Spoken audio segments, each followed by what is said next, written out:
बिस्मिल्लाहिर्रहमानिर्रहीम। अस्सलाम वालेकुम स्टूडेंट्स, आज हम चैप्टर नंबर 12 स्टार्ट करेंगे, शॉर्ट क्वेश्चंस। तो आज इस लेसन के अंदर पहला जो शॉर्ट क्वेश्चन है वो ये है कि the potential is constant through given region of a space. Is the electric field zero और non zero in this region? Explain. Students, इस क्वेश्चन के अंदर हमें ये पूछा गया है कि किसी स्पेस के अंदर पोटेंशियल जो है वो कांस्टेंट है, क्या वहाँ पे जो इलेक्ट्रिक फील्ड जो है वो ज़ीरो होगा या नॉन ज़ीरो होगा? इसको हमने एक्सप्लेन करना है। अब ज़रा यहाँ पे ये देखिए कि पहला जो हमारा इसका आंसर है वो ज़ीरो होगा। क्यों? क्योंकि इसमें ये देखिए कि जो इलेक्ट्रिक फील्ड होता है वो due to change in potential difference होता है। यानी किसी भी स्पेस के अंदर जो इलेक्ट्रिक फील्ड एग्जिस्ट करेगा वो ड्यू टू पोटेंशियल डिफरेंस होगा।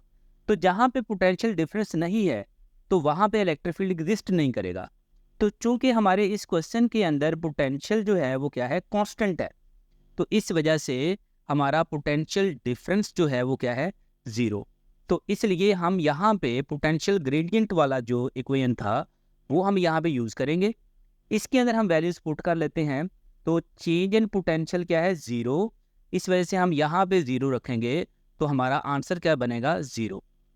तो इससे ये हमें अंदाज़ा हुआ कि जो हमारा इलेक्ट्रिक फील्ड जो है वो इस स्पेस में ज़ीरो है।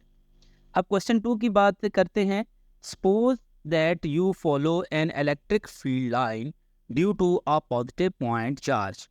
Do electric field and the potential increase और डिक्रीज? तो अब यहाँ पे ये क्वेश्चन पूछा गया है कि फॉर एग्जांपल कि हमारे पास यहाँ पे कोई पॉजिटिव पॉइंट चार्ज है। तो हमें ये बात मालूम है कि जो इलेक्ट्रिक फील्ड लाइंस होती हैं due to a positive point charge वो रेडियली आउटवर्ड होती हैं। तो अब यहाँ पे देखिए कि अगर हम यहाँ पे इन इलेक्ट्रिक फील्ड लाइन को फॉलो कर रहे हैं, यानी इसके ऊपर चल रहे हैं, तो इसका मतलब ये होगा कि हम पॉजिटिव पॉइंट चार्ज से अवे जा रहे हैं। जब हम इससे अवे जाएंगे तो ऑब्वियसली हम यहाँ पे ये कह सकते हैं कि यहाँ पे जो हमारा इलेक्ट्रिक फील्ड है वो डिक्रीज हो रहा है। और इसी तरीके से हम दूर जाते हुए ये भी कहेंगे कि ये वहाँ पे जो हमारा पोटेंशियल है वो भी डिक्रीज हो रहा है। तो इस तरीके से both electric field and potential decreases to follow electric field lines for positive charge means to move away from charge. So distance increase, electric field and potential decrease. तो जो इसके अंदर हमारे पास इलेक्ट्रिक फील्ड की जो हमने इक्वेशन यहाँ पे यूज़ की थी वो है E=KQ/R²। अब यहाँ पे हम देख रहे हैं कि इलेक्ट्रिक फील्ड जो है वो हमेशा आर के इन्वर्सली प्रोपोर्शनल है। तो इसका मतलब ये होगा कि अगर हम इस पॉइंट से अवे मूव करते हैं तो हमारा जो यहाँ पे डिस्टेंस बढ़ता है। तो डिस्टेंस बढ़ने की वजह से इलेक्ट्रिक फील्ड क्या होता है, कम होता है, क्योंकि हमारा यहाँ पे डिस्टेंस और इलेक्ट्रिक फील्ड में इन्वर्स का रिलेशन है। इसी तरीके से अगर हम पोटेंशियल का यहाँ पे बात करें तो पोटेंशियल में भी जो हमारा डिस्टेंस है वो इन्वर्स है। तो अगर हमारा डिस्टेंस बढ़ता है तो हमारा पोटेंशियल कम होता है। तो इस तरीके से ये दोनों केसेस में हमारे पास जो पोटेंशियल होगा वो हमेशा, और पोटेंशियल और इलेक्ट्रिक फील्ड दोनों क्या हो जाएंगे, वो कम होंगे। अब नेक्स्ट जो क्वेश्चन है वो ये है कि how can you identify which plate of the capacitor is positively charge?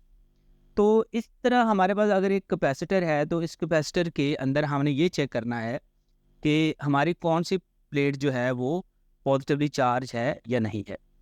तो इस तरीके से हम यहाँ पे इसको चेक करने के लिए हम क्या करते हैं कि इसके बहुत सारे मेथड्स हैं जो चेक करने के लिए हैं। तो इस तरीके से हम पहला जो यहाँ पे जो तरीका हमने मेंशन किया है तो वो हमारे पास एक पॉजिटिव चार्ज बॉडी होती है। अब क्या हम जानते हैं कि दो पॉजिटिव पॉइंट चार्ज हमेशा एक दूसरे को क्या करते हैं, रिपेल करते हैं।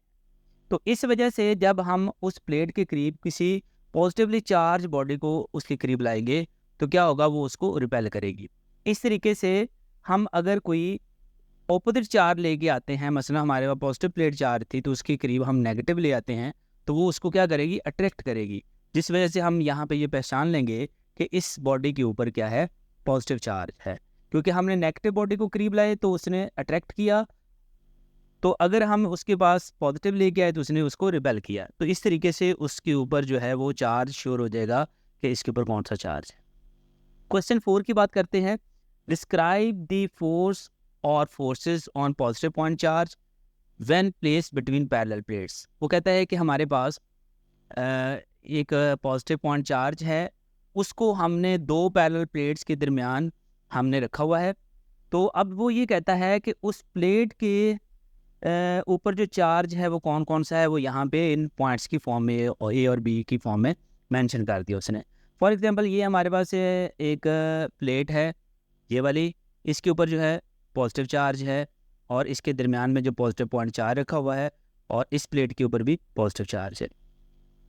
अब आप जानते हैं कि यहाँ पे जो दोनों सिमिलर चार्ज रख रही हैं, तो सिमिलर चार्ज होने की वजह से ये दोनों प्लेट्स सेंटर वाले पॉजिटिव पॉइंट चार्ज को क्या करेंगी, रिपेल करेंगी। अब ये चार्ज जो है वो किसी तरफ भी मूव नहीं कर सकेगा क्योंकि ये दोनों तरफ से उसको रिपल्शन हो रही है।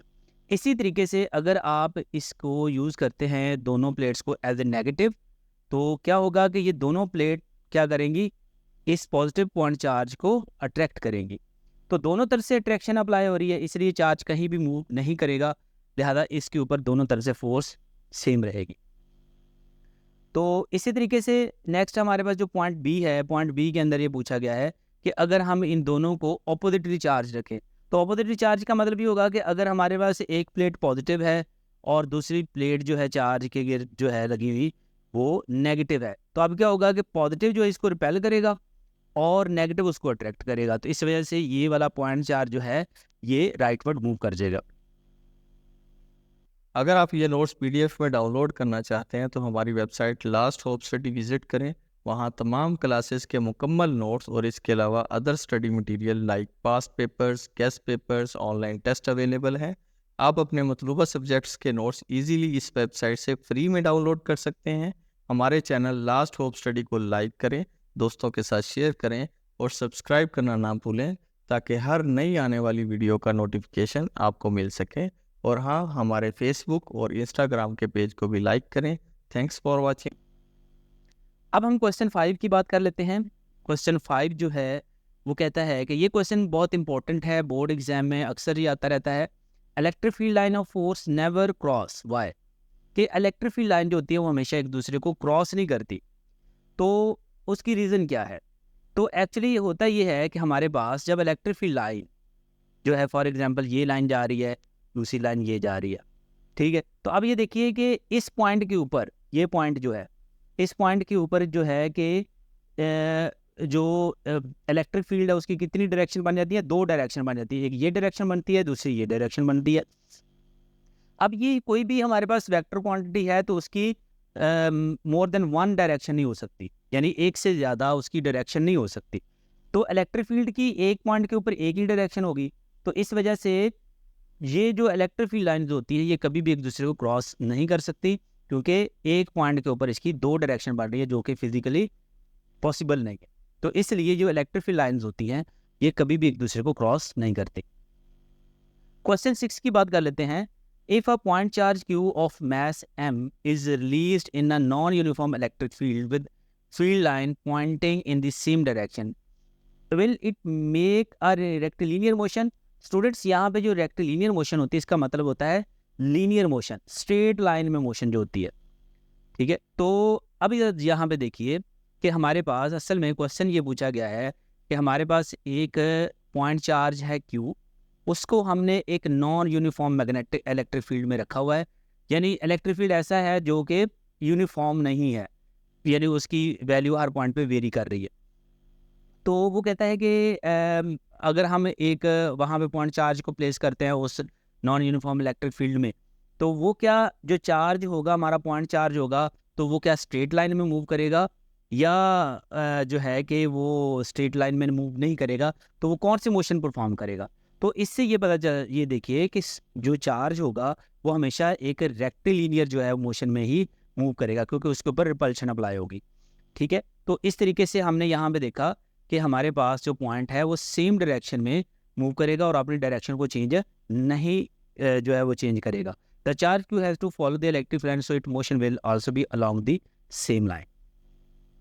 तो इस तरीके से हमारे पास क्या है कि क्वेश्चन 7 की बात करते हैं कि is E necessarily zero inside a charge rubber balloon if balloon is spherical, assume that charge is distributed uniformly over the surface. Students ये क्वेश्चन जो है रिलेट करता है हमारे पास गॉसेस लॉ को, जिसकी जो पहले आपने उसकी एप्लीकेशन पढ़ी थी उसको ये रिलेट करता है। वहाँ पे एक मेटल स्फीयर लिया गया था, यहाँ पे थोड़ा सा नाम चेंज करके उसने नाम रख दिया है रबर बैलून।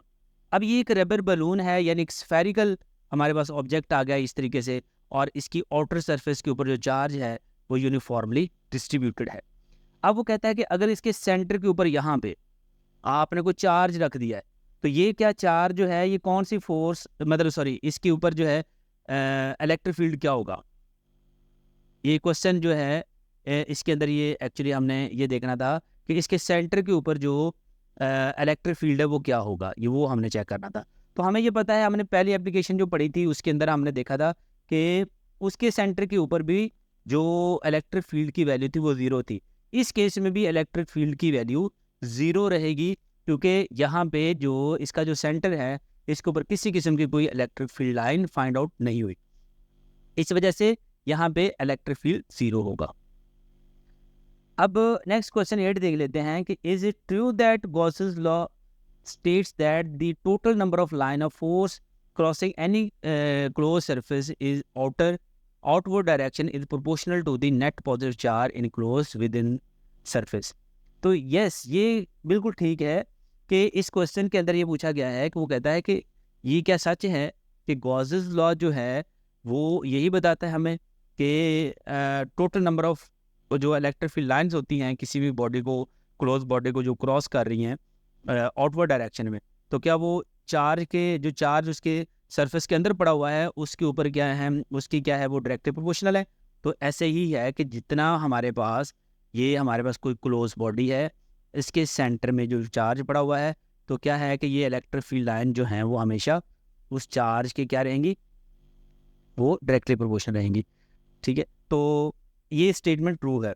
तो हम ये कि electric flux is measure of number of electron passing through a area in outward direction due to positive charge. तो हमारे पास क्योंकि हमारा जो फ्लक्स होता है वो हमेशा चार्ज की क्या होता है, डायरेक्टली प्रोपोर्शनल होगा यहाँ पे। तो जितना हमारे पास चार्ज होगा उतना ही इलेक्ट्रिक फ्लक्स बनेगा। तो ये बात सच है कि जितना हमने यहाँ पे चार्ज देंगे उतना ही उसका इलेक्ट्रिक फ्लक्स बनेगा। तो इसी तरीके से क्वेश्चन 9 को डिस्कस कर लेते हैं, वेरी इंपॉर्टेंट 9 क्वेश्चन। तो do electron tend to go to the region of high potential और ऑफ लो पोटेंशियल। अब स्टूडेंट यहाँ पे ये पूछा जा रहा है कि जो एक इलेक्ट्रॉन है ये हायर पोटेंशियल से लोअर पोटेंशियल की तरफ जाता है या लोअर पोटेंशियल से हायर की तरफ जाता है। तो ये हमने ज़रा इसको कन्फर्म करना है, और ये question very very important question है बोर्ड एग्जाम में। तो अब ज़रा ये तवज्जो करिएगा कि इसके अंदर ये है कि अज्यूम करते हैं कि ये हमारे पास दो पैरेलल प्लेट्स हैं, ये पॉजिटिव प्लेट है ये वाली, और नीचे वाली नेगेटिव प्लेट है। हमारे पास हमें ये बात मालूम है कि जो इलेक्ट्रॉन होता है वो हमेशा नेगेटिव चार्ज पार्टिकल होता है। अब आप जानते हैं कि नेगेटिव जो है नेगेटिव को क्या करेगा, रिपेल करेगा, और पॉजिटिव नेगेटिव को अट्रैक्ट करेगा। तो इस वजह से देखिए कि इलेक्ट्रॉन को पॉजिटिव प्लेट क्या करेगी, अट्रैक्ट करेगी, और जो नेगेटिव प्लेट होगी वो उसको क्या करेगी, रिपेल करेगी, क्योंकि वो उस चार्ज के साथ सिमिलर है। तो इस वजह से हम ये कहेंगे कि ये हमेशा लोअर पोटेंशियल से हायर पोटेंशियल की तरफ जाएगा। और एक बात और भी ध्यान में रखनी है आपने कि जो पॉजिटिव प्लेट होती है वो हमेशा हायर पोटेंशियल होता है, और जो हमारे पास नेगेटिव प्लेट होती है वो हमेशा लोअर पोटेंशियल होता है। तो इस वजह से हम कहेंगे कि एक इलेक्ट्रॉन जो है वो लोअर पोटेंशियल से हायर पोटेंशियल की तरफ मूव करेगा।